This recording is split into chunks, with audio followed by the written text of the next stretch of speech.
And then you think, what role do women play in relationship to men? Well, first, they make them self-conscious. Let's not ever forget about that.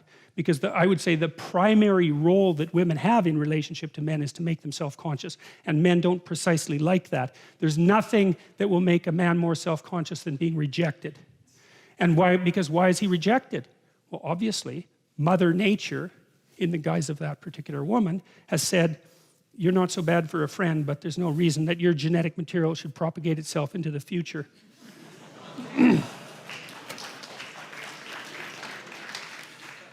Right, well, and it's not like men are exactly happy about being made self-conscious by women. Right, it's a major source of continual tension between men and women, and it's no wonder. But it's also the case, and this is something really cool and interesting to know, you know, we diverged,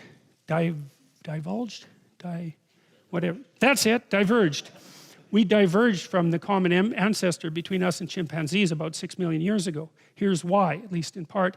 Chimpanzee females are non-discriminate maters. They'll mate with any male.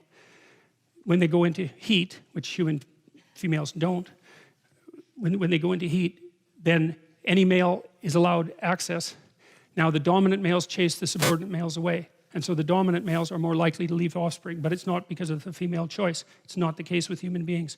Human females engage in hypergamy, and hypergamy is and this is also true cross-culturally, and it's also quite it's just as extensive in Scandinavia. Not quite, there's a bit of attenuation, but not much. Women mate across and up dominance hierarchies. Men mate across and down. Okay, and that has to be the case, because obviously it has to work that way. If one goes up, the other has to go down.